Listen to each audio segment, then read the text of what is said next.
Hi, my name is Amanda, and I am the moderator for our group debate. Our group debate topic is school-wide positive behavior support and applied behavior analysis. During this debate, we will use the acronyms SWPBS or PBS and ABA. I will first start off by discussing some background information of SWPBS. SWPBS started in the 1980s. It emerged from controversy surrounding the use of aversive consequences with people with developmental disabilities. From 1987 to 1992, a grant with the U.S. Department of Education, National Institute on Disability and Rehabilitation Research supported the development of school-wide positive behavior support. Currently, the Training Center for SWPBS is funded through the University of South Florida. IDEA of 1997 requires every state to ensure free and appropriate public education for students with disabilities. Also, Part B of the IDEA provides benefits to students with disabilities who attend private schools. So if a parent wanted to send their child to a private school, Part B of IDEA says that the school has to provide benefits to that student with disabilities. 1999 was the Journal of Positive Behavior Interventions. This journal offers research-based principles of PBS for the school, home, and community. Why is it important? PBS focuses on teaching positive social behaviors.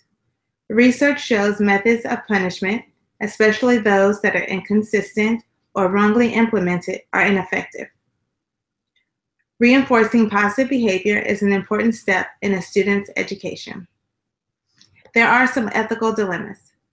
BCBAs view SWPBS as a model that conflicts with ABA.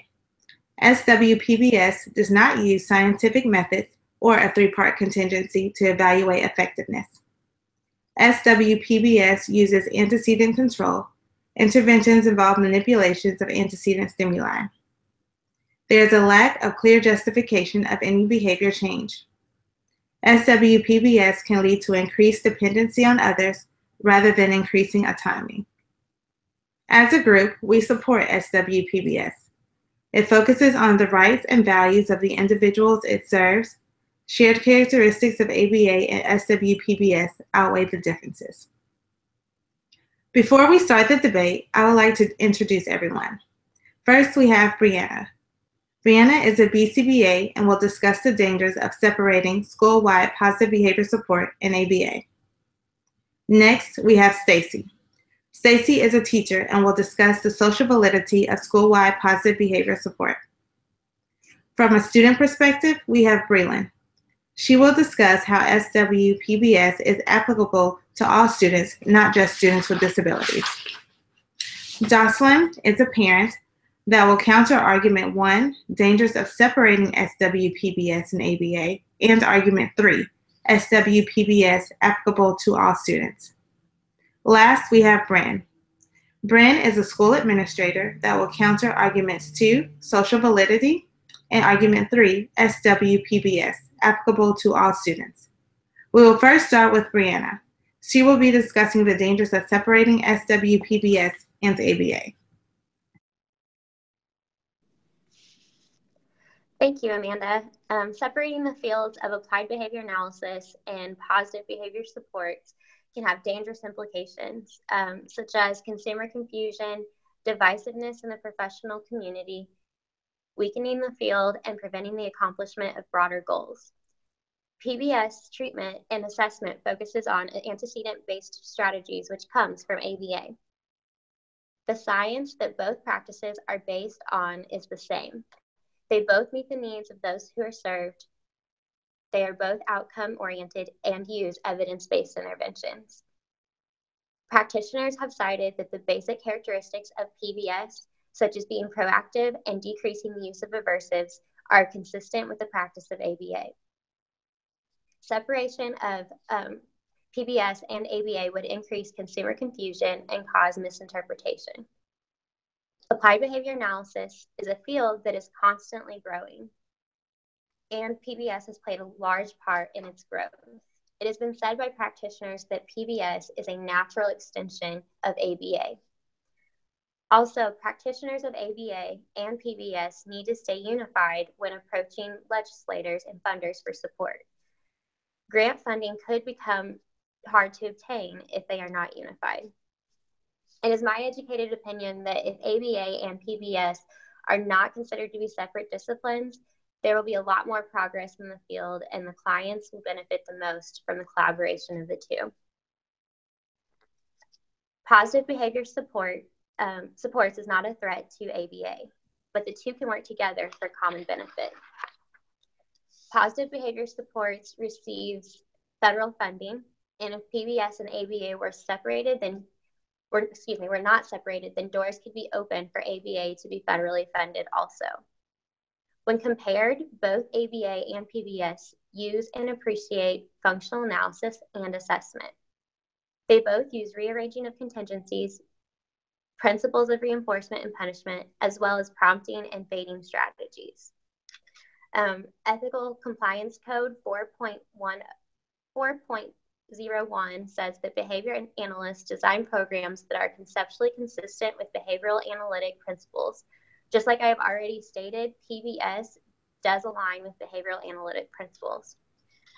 Code 4.09 requires that behavior analysts use least restrictive procedures, and PBS has the same characteristics to it. Thank you, Brianna. Jocelyn, from a parent perspective, can you please state your opinion on SWPBS? Yes, thanks, Amanda. As a parent, I have tried to do my research when it comes to the various interventions and treatments that are used with my child. Nowadays, a lot of interventions claim to be research-based, but the research, so to speak, could range from testimonials and newspaper stories to well-controlled experiments. Because I've done my own personal research, I know what is truthful, but not every parent has the time to do their own. Controlled experiments done with PBS show success. However, there are very few of them conducted in a school-wide setting. In order to make us parents feel confident and comfortable with this type of treatment, there needs to be more research conducted. Another reason PBS needs to have more research conducted when comparing to successful evidence-based practices are the amount of studies done are equal to a higher number with the successful evidence-based practice studies. The more studies done and that can be conducted with PBS, the more reliable it will be as a practice.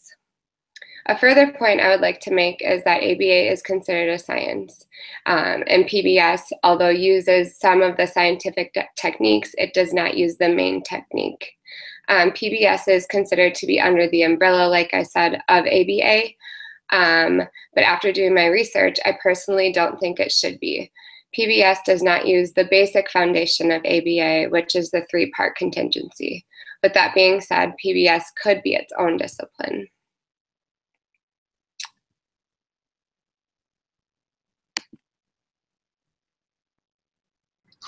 Thank you, Jocelyn. Next, we have Stacy, a teacher that will discuss the social validity of school-wide positive behavior support. Like Amanda said, I am a teacher at a school that implements PBS.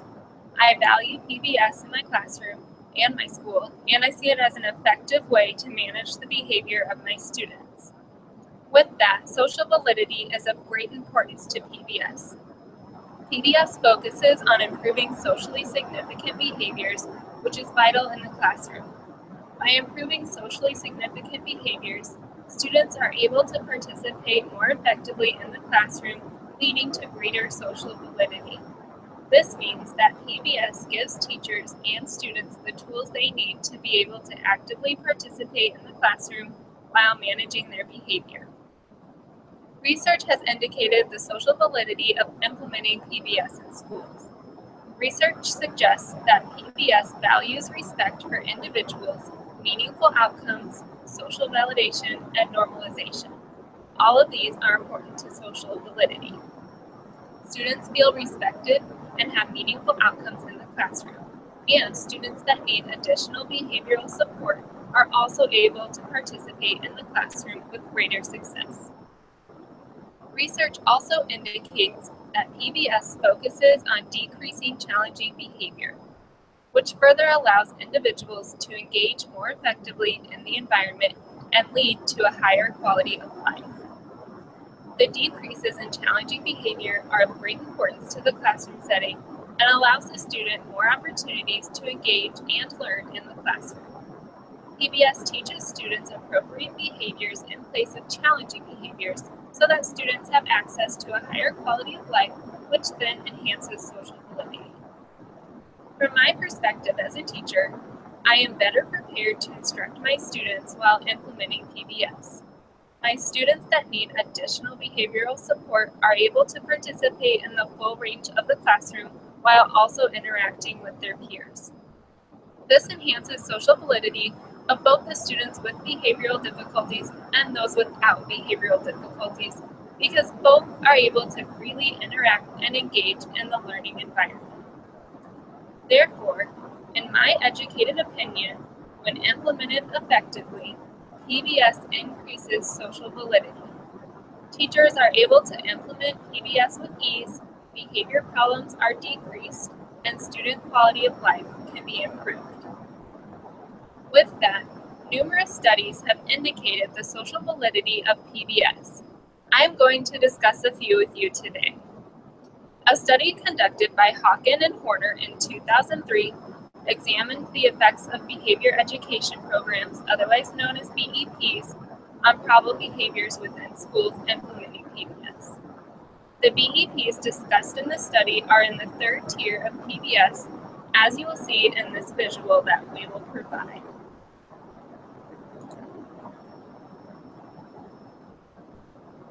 Here you can see the 3 tiers of PBS. The bottom tier consists of a set of simple rules for every student to follow. The second tier in the middle consists of students that need some additional support to follow the simple rules. The top tier consists of students with behavioral difficulties that need individualized behavior supports. The study by Hawken and Horner found that teachers were able to implement the BEPs with high fidelity because of their background implementing PBS among their students. Teachers also reported it was worth any extra time and effort to implement the BEPs based on the decrease in problem behavior that they saw in the classroom. These interventions are important on the individual level of PBS, which individualizes behavior plans for those students that need more support. These findings enhance the social validity of students needing individual behavioral support because of their ability to participate in the classroom with their behavior education programs. Another study by Medley, Little, and Atkin-Little in 2008 also examined individualized behavioral supports, known as BSPs in this study, and their efficacy in schools with and without PBS in place.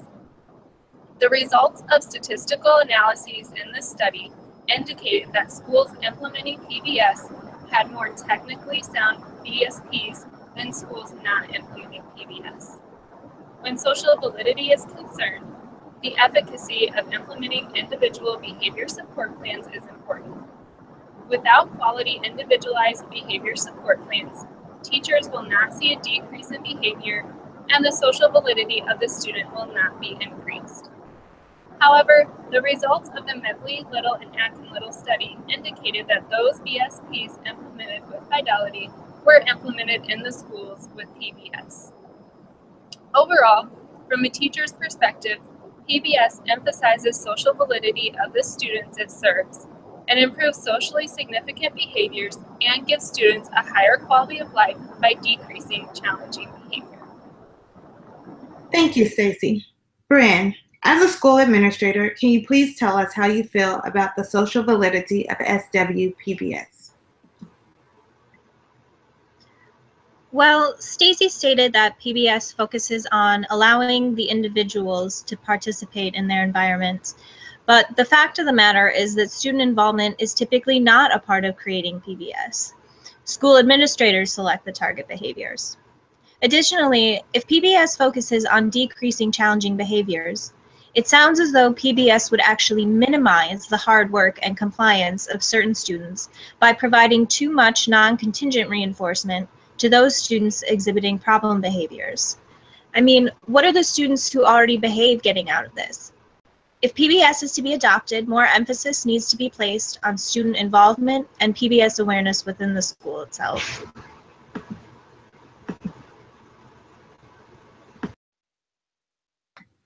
Thank you, Bran. For our last argument, Breland will discuss how school-wide positive behavior support is applicable to all students and not just those with disabilities. Breland is speaking from a student perspective.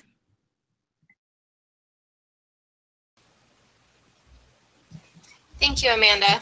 As a student who has attended schools where PBS has been implemented, I can say with confidence that PBS is applicable to all students. In my school experience, PBS was helpful to students with varying developmental abilities, race, cultural backgrounds, and grade levels. If anything, it brings the student body together to work toward achieving goals. Plus, there is a growing body of evidence for school-wide behavior supports, reducing behavioral problems for all students. Research shows that different levels of schooling, including preschool, elementary, middle, and multi-level schools were successful with implementing PBS. The 2011 study explored how PBS could be implemented successfully in schools to meet the needs of all students, including those with emotional and behavioral challenges. Another study by Muscat 2004 presented preliminary assessment data on initial training and implementation of a statewide system of positive behavioral interventions and supports in New Hampshire, and discussed the success in training and developing effective school-wide approaches. With that said, when PBS is implemented correctly and efficiently, all students can have success with behavior improvements. Being implemented correctly and efficiently requires teachers and school staff trainings so that the school works together as a team to help the students' behaviors. This is typically an easy process, and when it is done, PBS is successful in helping all students. Following is a visual, which represents that PBS is applicable to a variety of students. Thank you, Breland. As a parent and school administrator, Jocelyn and Bran, can you share your thoughts on SWPBS being applicable to all students? Jocelyn, we will start with you.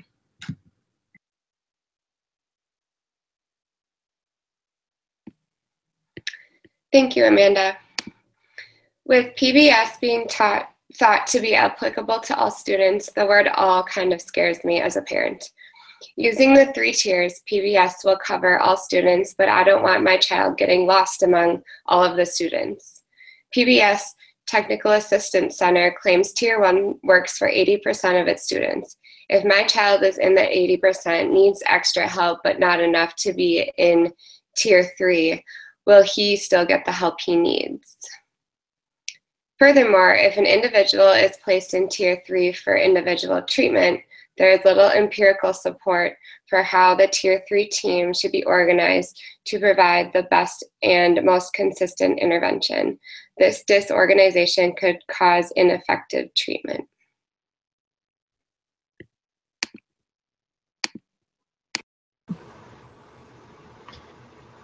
As a school administrator, it all sounds good in theory, but the vast majority of research devoted to PBS has included either single subject or small group designs.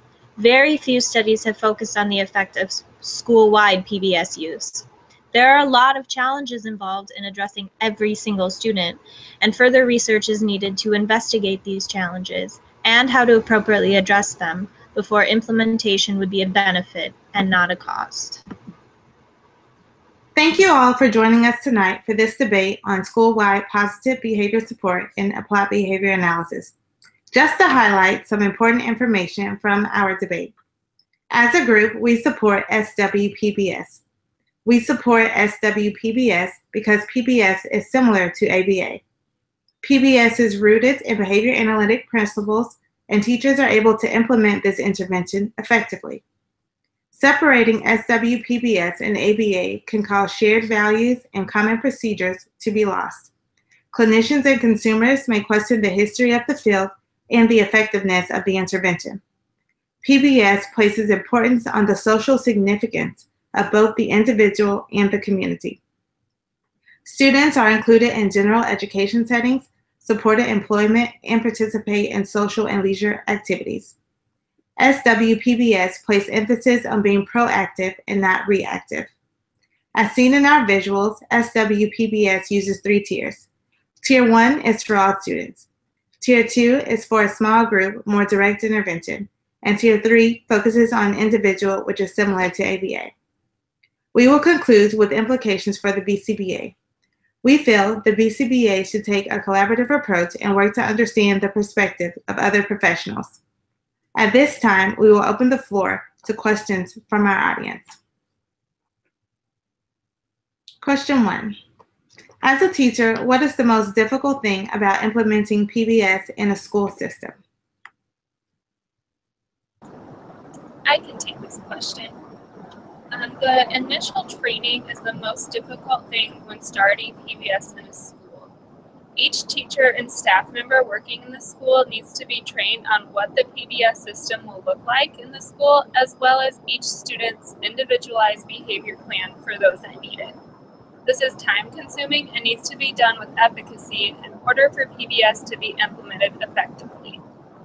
With that, another difficult thing is ensuring each staff person is implementing PBS effectively. This goes hand in hand with training, as training should be done continuously to ensure PBS is implemented effectively not only at the beginning of it, but throughout the entire time that it is implemented within the school. Thank you, Stacy. Question 2. Am I able to be involved in SWPBS model? As a parent, I would like to know the expectations of my child at school and be able to support them outside of school as well.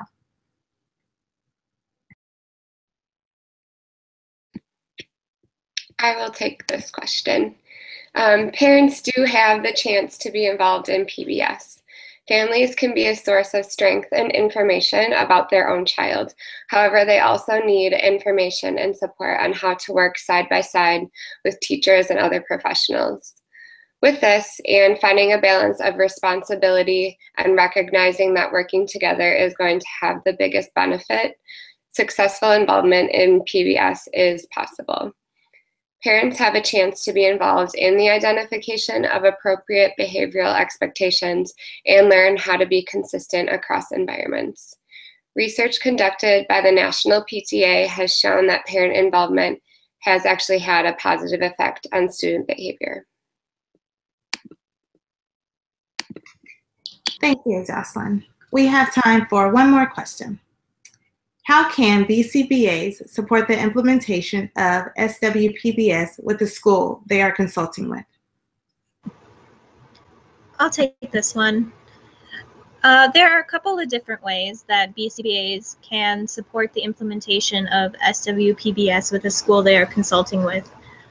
Perhaps the most significant way is that BCBAs can help train staff on how to implement SWPBS.